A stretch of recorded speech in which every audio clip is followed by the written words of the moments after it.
Hey guys, welcome back. Welcome back. Thanks so much for joining me. Another episode MMA After Dark. We're going to be talking Michael Chandler versus Paddy Pimblett, fresh off of their contest at UFC 314. Oh man, what a fight! Certainly, some things I did expect, and a lot I certainly didn't expect. We're going to get into that. My breakdown, my reaction, my analysis of Paddy Pimblett versus Michael Chandler. I'm ready to go. Got my beverage all set up here. I got some stats I want to go over with you guys, so thanks so much for joining me, and we're going to go ahead and get right into it. So, we just wrapped up UFC 314, and I want to talk a lot about Michael Chandler versus Paddy Pimblett. Holy smokes, did Paddy Pimblett sure put it on Michael Chandler. And while I did actually pick Paddy Pimblett to win this fight, I certainly wasn't expecting that. You know, there were a lot of questions about both guys going into this matchup. You know, first and foremost, you know, we know at this point what we're going to get out of Michael Chandler, right? I mean, he's an explosive guy, got one-punch knockout power, you know, just goes balls to the wall every fight. Doesn't always necessarily make the best decisions in fight, but always puts on a show. Exciting guy ever since coming over from Bellator. In his debut against Dan Hooker, you know, Blitz Dan Hooker got that knockout. And then, of course, you know, he's had some ups and downs. You know, a lot of downs, but it certainly has maximized in all of his fights, even only having 2 wins out of, I think, 6 now. 2-6, I wanted to say, is his record. But, you know, post-fight, the conversations happening at the post-fight, conferences and, you know, out there in MMA, social media, Twitter, YouTube, a big talking point seemed to be, you know, how much of this was, you know, good Paddy or washed Chandler, right? Because while we saw Paddy make a lot of improvements, you know, Chandler didn't quite look like the Chandler we've come to know and love, right? But first I want to talk about the positives for Paddy Pimblett, right? Because, you know, you can only, I mean, regardless of what your opponent looks like, I mean, you go in and put on a show like that, you're doing something right.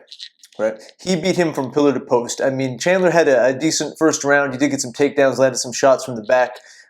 Paddy was very defensively sound in this fight, so it didn't really do a whole lot of damage. He was able to be defensively minded, you know, escape, get up from multiple takedowns. But first, let's talk about the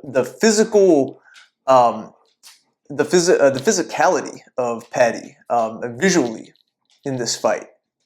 This did not look like the Paddy Pimblett that fought Jared Gordon. I mean, and when I say that, I mean, first, we're going to get into how he looked, you know, in the fight and his decision makings and his abilities. But I mean, just visually, I mean, Paddy was just towering over Michael Chandler. I mean, he clearly made some adjustments in this fight camp, in his preparation for this, because he looked just yoked. I mean, he was not the same guy. That looked kind of almost kind of boyish in his previous fights. He definitely bulked up. He looked jacked and just looked like he was just ready to tower and take control over Michael Chandler. And that's essentially what he did. So I love that he's clearly has gone away from this, and it's been well publicized, right? Like in his when he's not in fight camp. It's been well documented with pictures that. And in interviews that he eats a lot of junk food. He just kind of, you know, gorges and just, you know, kind of lives a carefree lifestyle, right? And we've seen pictures of him, you know, with just like big chubby cheeks and just it looks like a shell of himself in between fights until he gets back into fight camp. But I mean, it's been said already that kind of lifestyle, those kind of habits for a fighter, it's definitely going to catch up with you at some point. And as Paddy starts moving into his 30s, you know, it definitely was a good habit for him to cut. Clearly, he came ready and prepared for Michael Chandler. So I love just the mindset and the change that he made during this fight camp, and it looks like he cleaned up some of those habits even when he was not in camp. You know, before he started his official fight camp leading up to this fight. But one thing I was concerned about, even though I picked Paddy in this fight to beat Michael Chandler, I was worried because he had a really bad habit of when he was going in for exchanges and sometimes striking at distance and even in the pocket, of leaving that chin just way up in the air. he would just, throw flurries, and as he was backing up, just had that chin was just there for the taking. And so, I know that Michael Chandler was just, licking his chops, probably looking at some of the previous footage of Paddy, thinking like, man, I'm going to take that thing right off his head. I'm going to, knock that head into the stadium seats, into the arena. But no, and while, there were some moments where that chin kind of popped up from time to time, he really cleaned that up. He really was very defensively sound in this fight. He did a great job again of negating any kind of significant damage after Michael Chandler, took him down. And he took some risks. I loved the risks he did take. Jumping for like triangle in the clinch, but really athletic stuff, really impressive stuff. And even though he didn't quite get it, the damage and the beating he took on he gave to Michael Chandler, very impressive. Guys, let's look at some of these significant strikes and strike total. Okay, so total significant strikes for Michael Chandler, 11 of 28. Total strikes, Michael Chandler, 20 of 39. Paddy Pimblett, significant strike total, 80 of 143 at a 55% clip. Total strikes, 121 of 197. You do that to Michael Chandler, you're doing something right.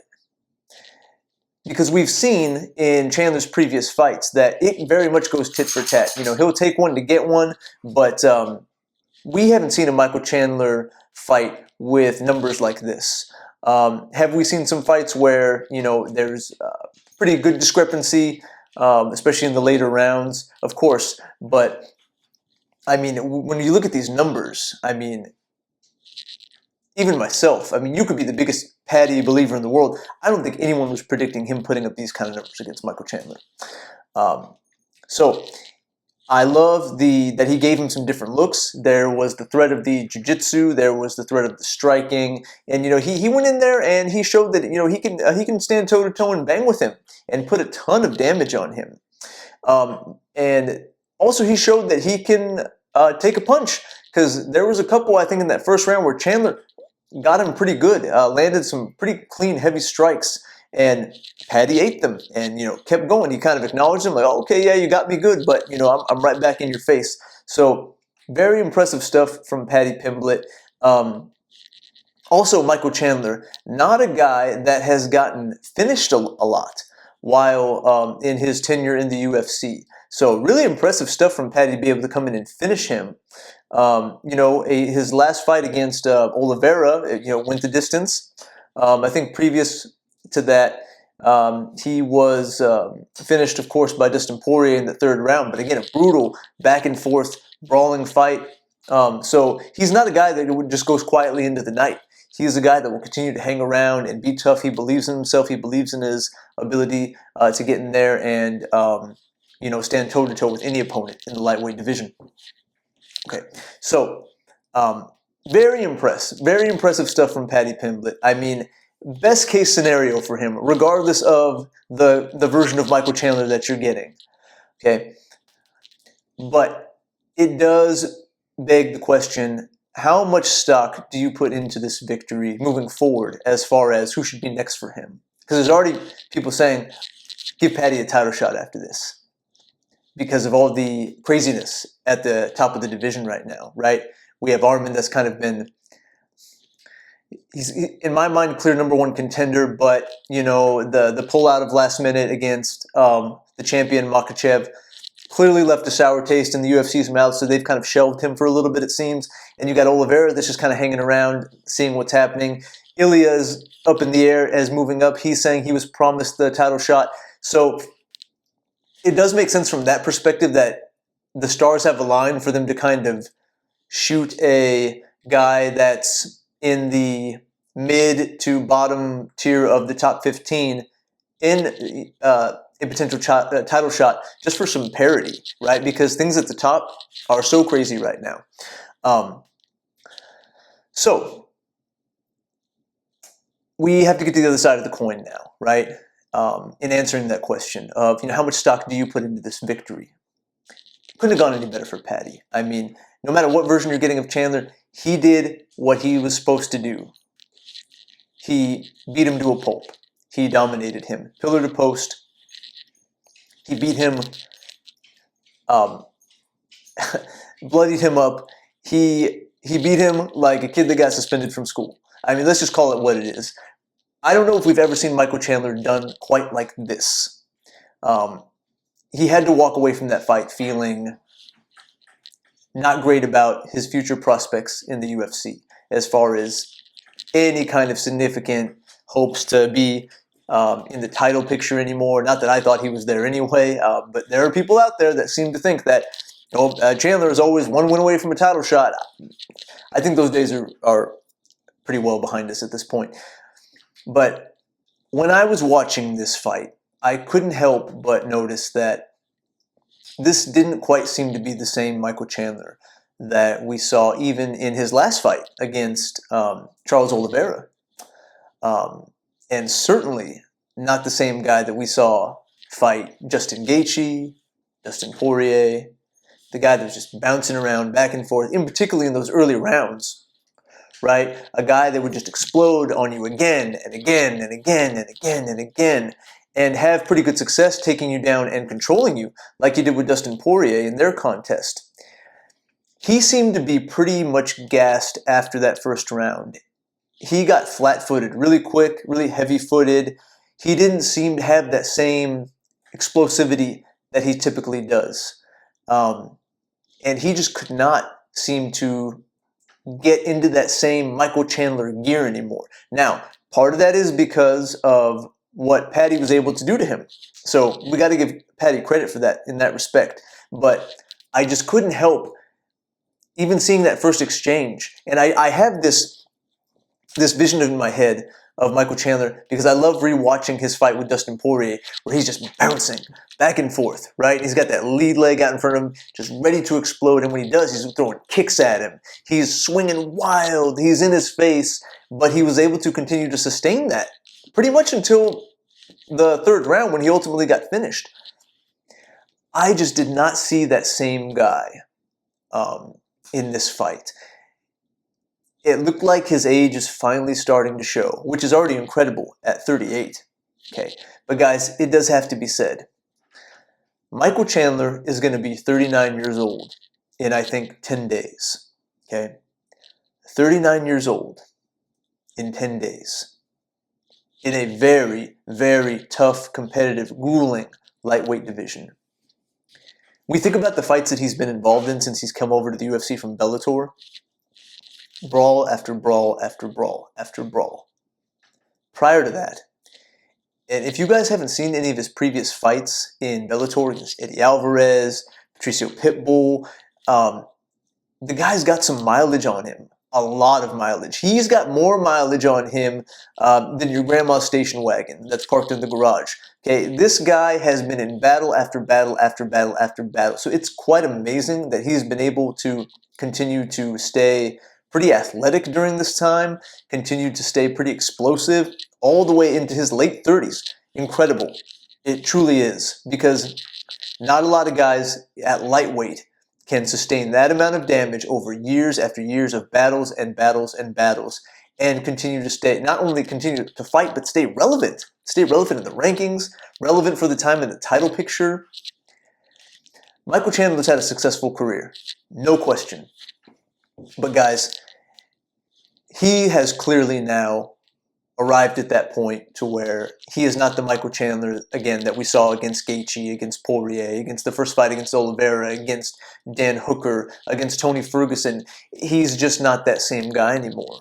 And we know the power goes last. He'll always have that threat of crazy knockout power, but he just does not seem to be that same guy anymore. And it's interesting because I was thinking about this as I was watching this fight, and we when there's a few fighters I think about when guys that are just similar to him, his kind of style, guys that just are involved in brawl after brawl after brawl after brawl, and of course, Donald Cowboy Cerrone comes to mind, right? And we were used to seeing Cowboy, one way, one way, one way, one way, one way, but then when you look back on his fights, there's always one fight where you can point to with some of these guys where you're like, oh, that was the fight. That was the fight where we finally started to see the fighter that we know and love just not be there anymore, right? And for me, with Cowboy, and maybe even a little bit before this, but definitely like that Conor McGregor fight where he just looked like, a shell of himself,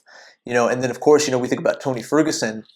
Unfortunately, it was that Gaethje fight, right? Where the Tony Ferguson we know how just to be so tricky and so creative and so athletic was just kind of the same guy, but very flat-footed, very like stiff with his lateral movements. And I mean, we know what Gaethje did to him in that fight. He just destroyed him. I mean, if you're a Tony Ferguson fan, and I have all the respect for Tony, that's a hard fight to watch because, my God, the beating that Gaethje put on him in that fight was just wow. But similar to this, you got to give Gaethje credit for that. You can only fight who's in front of you. But when I remember watching that, I remember thinking like, man, that's just not the same Tony anymore.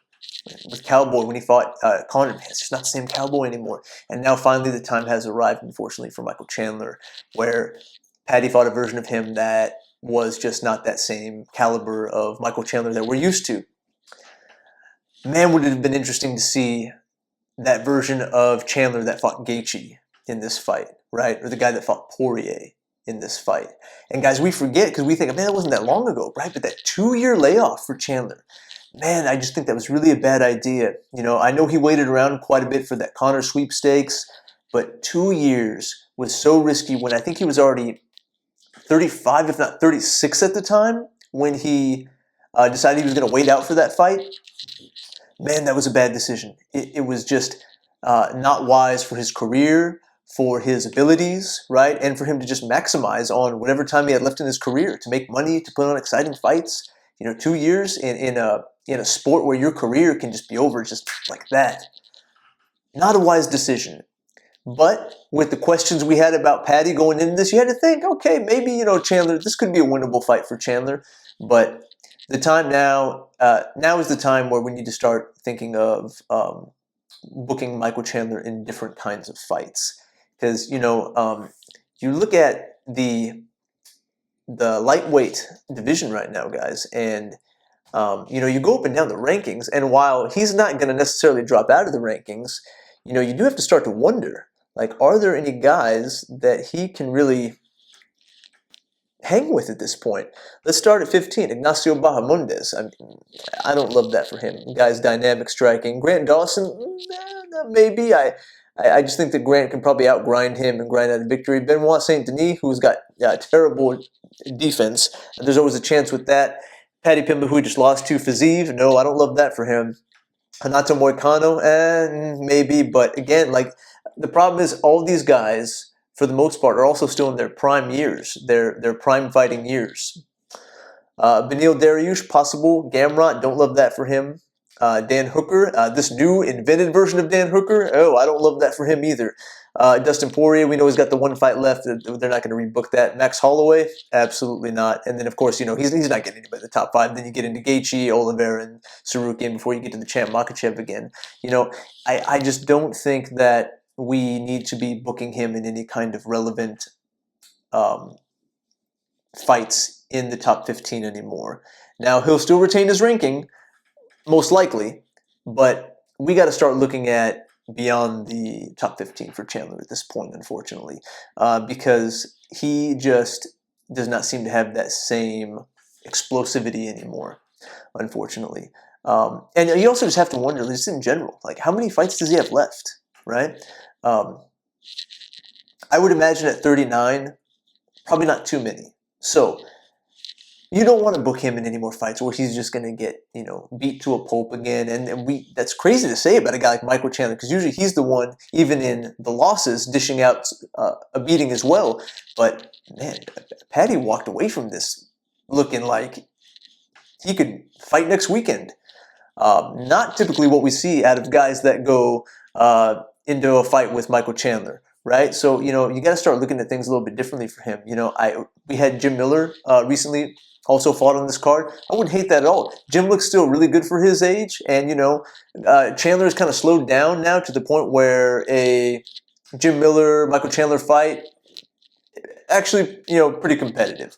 But any of these new, hot, young prospects, well, I shouldn't say prospects, but guys in the top 15, I just don't think it's a good idea. I think, Chandler at minimum deserves a fight that he could potentially win, but also against a guy that's probably around his caliber of fighter right now, right? So, respect to Michael Chandler. I mean, I don't know anybody that's maximized his career the way he has off of a 2-6, I think now, fight record in the UFC. But hey, God bless him, because he sure has. He's gotten tons of fight bonuses, performance of the night, fight of the night, you name it, right? So I think he even said like, "Hey, I'm here for a short time, not a long time. Or I'm here for a good time, not a long time," right? And he has absolutely stood by that. So it's unfortunate he really didn't get to show out a whole lot in this fight. I mean, I know DC, we heard in the commentary, loved it when he picked him up and slammed him. DC, but we know how DC loves those wrestlers. So, that's how we got to start booking Michael Chandler at this point, unfortunately. But for Paddy, he's definitely on to bigger and better things. Holy smokes. I mean, after a performance like that, I mean, he's going to have a big fight in front of him. But that being said, guys, we do have to look at some of Paddy's previous fights leading up to this and wonder what is a smart matchup for him. Because before he fought Chandler, he had a submission victory, quick submission victory, an impressive one at that, over Bobby King Green, who also is not in his prime anymore. But again, when you can only fight who's in front of you, and he did what he should have done to that version of Bobby Green. And then before that, he went to a full decision against Tony Ferguson. Don't love that. And then we have the Jared Gordon fight, which the consensus is that Jared Gordon was robbed in that fight. I tend to agree with that, unfortunately. And when Paddy won that fight, I think it left a sour taste in a lot of people's mouths. I think it really split the fan base at that point, and I think that people had a hard time kind of getting behind him because he was very he made no bones about it that he felt that he won that contest. He felt like, yeah, absolutely, I won. What are you guys talking about? There's no way. I did this, this, and this to him. No question at all. He didn't want to give any thought to the possibility that Jared Gordon had won that fight or that he got gifted a decision. He said, nope. But you know what? Turned out to probably be the smartest thing. He put his foot down and he moved forward. And really, not a whole lot of people are talking about that anymore. But what can you say about these last 4 wins other than he did what he was supposed to do, right? Do I think a title shot for him is warranted based off of those fights? I personally don't tend to think so. So then what's next for him? So we had Paddy at 12. He's going to, at minimum, take Chandler's number at 7. And then, you get into Dan Hooker, Max Holloway, Dustin Poirier, Gaethje, Oliveira, Sarukian.